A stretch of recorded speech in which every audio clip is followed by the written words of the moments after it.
देखिए सर, एक जो यूपीएससी मेंस में जो क्वेश्चन आते हैं, उस तरह क्वेश्चन आते हैं। देखिए यहाँ लिखा है, डलहौजी की हड़प नीति अनैतिकता, अत्याचार और स्वार्थ से परिपूर्ण थी, किंतु उपनिवेशिक शासनकाल में उसके सुधार कार्यों को भी भुलाया नहीं जा सकता है।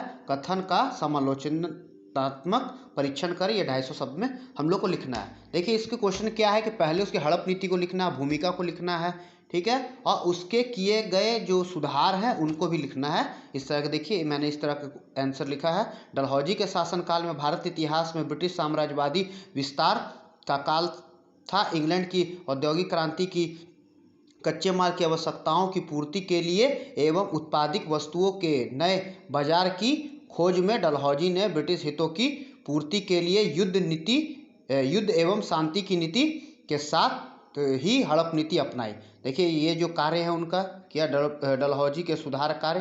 देखिए ग्राफ तरह बनाया है मैं, डाक तार विभाग की स्थापना, आधुनिक शिक्षा पर बल, रेलवे का संचालन और भारत में बंदरगाहों के विदेशी व्यापार के लिए खोल दिया गया है। यह स्वतंत्र सार्वजनिक निर्माण विभाग है, ठीक है। अब देखिए यहाँ वस्तुतः पैतृक वारिस ना होने की स्थिति में सर्वोच्च सत्ता कंपनी के द्वारा अपने अधीनस्थ क्षेत्रों में ब्रिटिश साम्राज्य को मिलाने की नीति हड़प नीति कहलाती थी, ठीक है। जिनके ये नहीं होते थे, अपने वारिस नहीं होते थे, उनका शासन जो है वो ब्रिटिश साम्राज्य में चला जाता था, ठीक है। इसी नीति के माध्यम से उसने ब्रिटिश साम्राज्य का नक्शा परिवर्तित कर दिया, किंतु उसकी यह नीति न्यायिक और निष्पक्ष रूप में से समर्थन के योग्य है, क्योंकि डलहौजी ने सर्वोच्चता का अधिकार केवल शक्ति के आधार पर प्राप्त किया था। उसके पीछे कोई नैतिक या कानूनी आधार प्राप्त नहीं था। इसके अलावा इसमें भारतीय राज्य एवं जनमानस के हितों का ध्यान नहीं रखा गया था, ठीक है। यहाँ तक हो गया। अब देखिए यहाँ पे पैराग्राफ चेंज करके मैंने लिखा है, डलहौजी ने ब्रिटिश हितों की पूर्ति, सॉरी ये गलत कर दिया, मूर्ति लिखा गया है, ठीक है, यहाँ लिखना है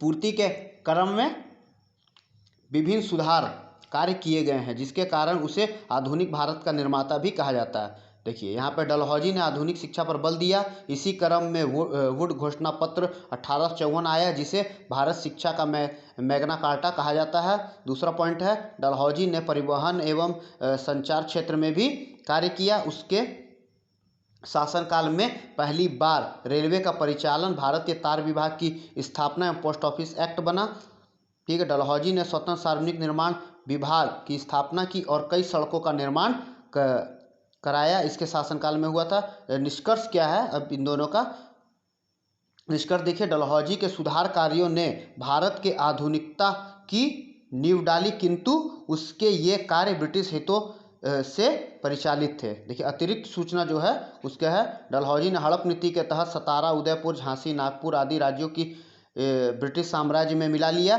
डलहौजी ने भारत के विभिन्न भागों को ब्रिटिश साम्राज्य में मिलाकर राजनीतिक एकीकरण की नींव डाली, ठीक है। डलहौजी प्रारंभ से ही ब्रिटिश साम्राज्यवादी नीति के तरफ अग्रसर था। इसी क्रम में उसने कहा था कि भारत के सभी देशी राज्यों का खात्मा अब कुछ समय की बात है। उसकी नीति का उद्देश्य भारत को ब्रिटेन का निर्यातक केंद्र बनाना था, जिससे ब्रिटिश हितों को पूरा किया जा सके। यहाँ तक का जो आंसर है वो पूरा हो गया, पूरे 250 शब्दों में इसका आंसर हो गया है। Thank you.